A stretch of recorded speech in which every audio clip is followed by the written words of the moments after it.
Tēnā rā koutou e te wānau wānui, uri no tō tātou nei maunga. Nō reira, waka uti atu rā ki a ngā ruahine. He pāpauri te wā mō ngā ruahine, hoki atu rā ki te whenua o Ngāti Hauā, ki tā uri, ki tā uti nui, ko ngā taonga tuku iho mai Tangaroa, ngā kōiwi paraua, ka hīkina atu e te hi ngā kōiwi, ana ka roha atu ki koutou te wānau wānui o Ngāti Hauā, ngā ruahine, everyone involved during that time when the whales were stranded. Hioia nō rā, ka witi atu rā te kōrero, ki a koe te Aorangi, tēnā koe. Tēnā koe, Aunty Dai. O tira tēnā koutou e wakarongo mai nei ki te korimako o Taranaki, e mihi ana ki koutou I tēnei wā. Mihi atu ki a koe o ki whai wā mā mātou atu korimako. He kaupapa nui, he take nui, ne. So when we talk about the koiwi, of course, reflecting back, and I went down there a few times when they were stranded. So taking a look at that and where you're at the moment. And we talked about this before, about the koiwi. So what happened, Aorangi?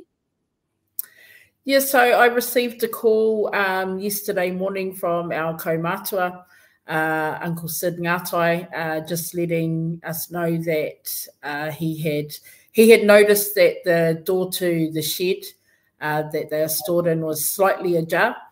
And when he approached the gate, he saw that the gate lock had been cut. So, of course, alarm bells were ringing in his head immediately. And then when he got to the shed, walked in, and then he noticed that we have 3 sets of jaws in the shed, and one side of each of the jaws was taken, and also a number of niho. So not all of the niho, but a number of them were taken as well. So yeah, he was, immediately he was in distress, I guess you would say.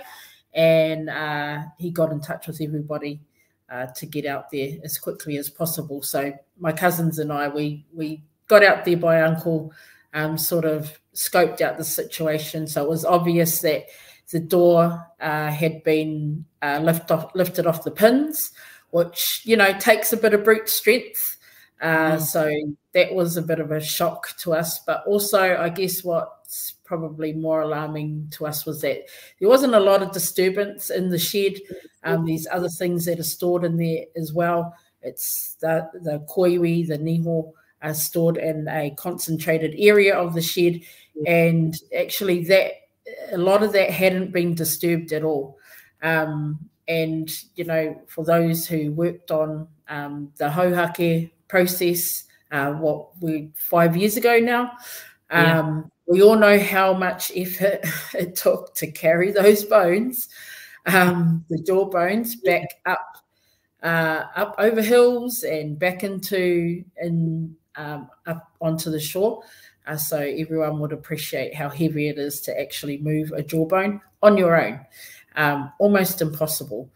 Aside from one of them, which was broken. So that would be a distinguishing feature, I guess, if you were approached and you were offered half a jawbone, you can pretty much guarantee that that's come from our shed out at Otakeho in Ngāti Hauā territory. So we're really, really shocked. While it seems that it's come at a random time, it doesn't seem random at all.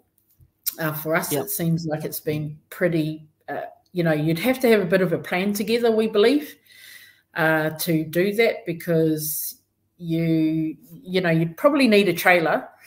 You couldn't just chuck it in the boot of your car because it's three sides of jaws. So 2 of them were reasonably long and 1 was broken. So the broken one, you could definitely probably pick that up on your own, but it's still quite heavy.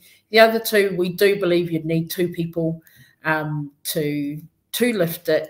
If you did it on your own, you would have caused a bit more of a disturbance, unless you spent some time in there and you did what you needed to do. So, we've had reports. We've tried to put a timeline together. We've had reports from the whānau and some have noticed that the door was open on Saturday. However, the gate was closed. It's not unusual for the whānau to be out there having a working bee, and so people noticed it, saw the gate was closed, and just carried on. But for our uncle, he noticed it and he knew immediately, no, that's not right. So, well, you'd have to say after all this time that it's been placed in that whare, that you wouldn't have any problems. Well, with that, exactly right, Auntie. So there's quite a good little security crew who live in the area, which sort of makes us think it's happened at night time, when they haven't been noticeable, because anybody who pulls up to that gate, there's people down the road who contact Uncle immediately, and let them know that there's cars there that they don't recognise. So, unfortunately at this point in time, we are thinking that it's possibly someone who we know, or they are connected to us in some way. So yeah, that's another thing that we're all grappling with at the moment. We don't know who it is, of course, but just the way that it's been done and where it's been done and when it's been done kind of indicates to us that there's possibility that there's a connection to us as well. I was going to ask you that it seems like it, just reading through the lines, that it seems like it, that our own, and it's sad to say, and I hope I'm wrong. I actually hope I'm wrong, but they would have had to have gotten information somehow, some way. And knowing who was in the area, scoping the area, I don't know, maybe for months on end, and just waiting for the right moment for this to happen. And it's sad, I know. It's so sad. It's so sad, because I can remember all of those ones that were down on the beach that were doing all the work, and even going back to the marae, and having all the wānanga that you had to have for our taonga, and looking at that. So what you're saying is that if there was anybody, it's already an investigation now, isn't it? Yes, so the police have been engaged, and they're doing their part. And of course, we've had a hui as our hapu as well. We had a hui last night called an urgent hui, and our whānau chimed in from all over the place, and also came to Taikatu Road, and we've put a plan in place in regards to what happens next. But yep, we've definitely, so everybody knows, we've definitely engaged the services of the police. We're not trying to do any kind of self-detection work, although you know how we work. It's all self-detection work at the moment. I was going to say that. I love that thing about the grapevine. Yes. And then it goes from one person to the other. And literally that could be right around the world, because you just don't know how far and wide it's gone. Yeah. It's a kind of auntie. And yeah, we're grateful for the opportunity to get it out further. It's a double barrel. We definitely want to bring these taonga home. This is a Ngāti Hawa thing, but it's a Ngā Ruahine thing, and actually it's a Maunga thing as well, because we had whānau come from all over the Maunga and the Motu actually, to tautoko the mai, and we've held many wānanga since, and we've had great support. And so yeah, this is something that's happening in the kāinga, but it affects everybody. Exactly, and let's go back to that. You had so many wānanga going on as to, a wairua, a tinana, karakia.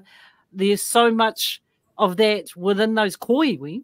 And then you take a look at it on the other side, for those that did take it, that they're looking at it on a monetary value. Would I be right in saying that? We can't figure out a lot of it right now. Just the not taking of all of the niho. There's so many things that don't make sense right now.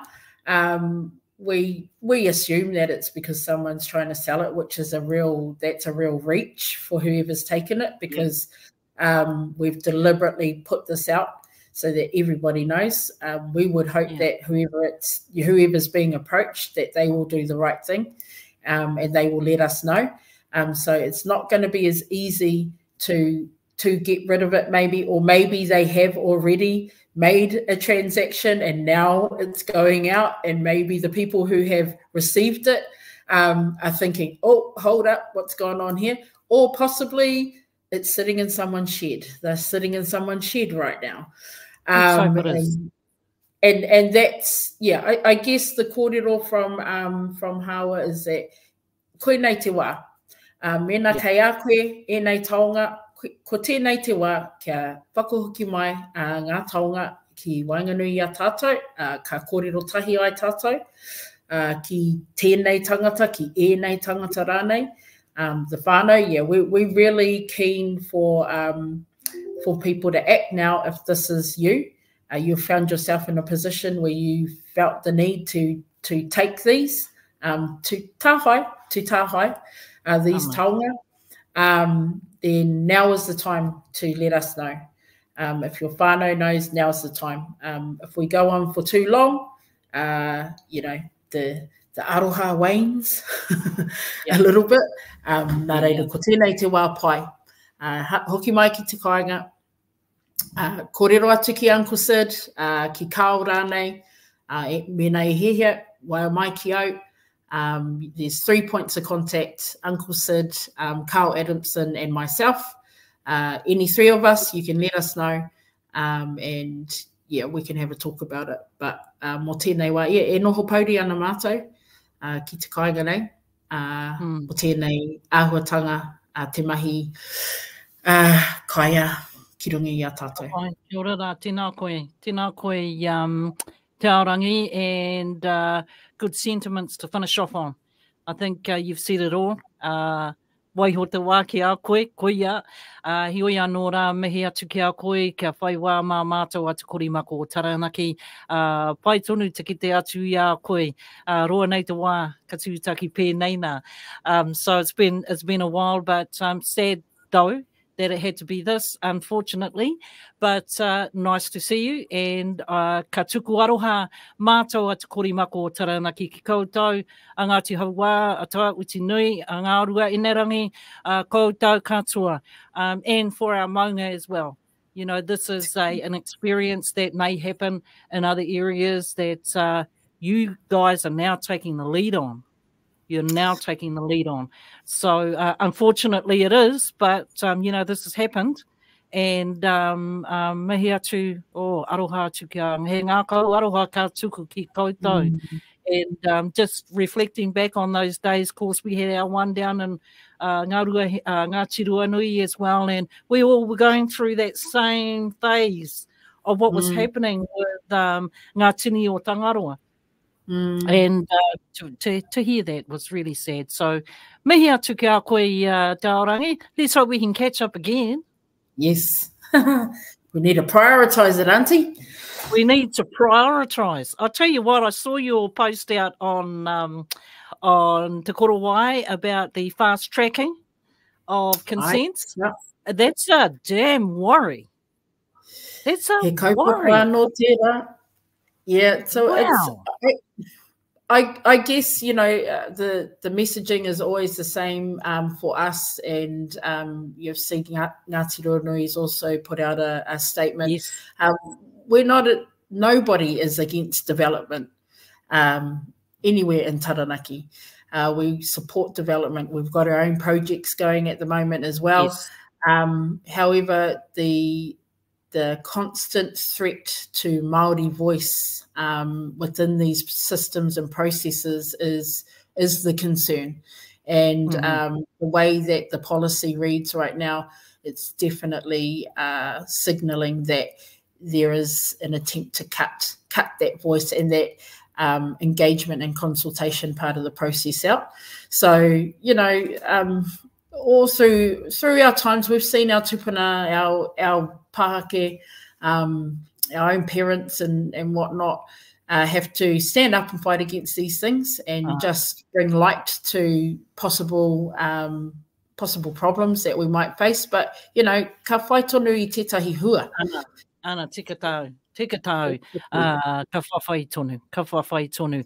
And of course, I see a new generation that's coming through now, and such as yourself, there's so many of you out there doing the mahi behind the scenes that a lot of us don't get to see, but and pushing those issues forward. But we need our people to push these issues forward. Nō reira, nō runga I tērā. I'm taking up too much of your time. But like I said, wonderful to catch up with you, and anō oki rā ka tuku te ngā kauaroha ki koutou, āku nei wānau, āku nei iwi, tōku nei iwi o ngā ruahine. Nō reira, tēnā koe.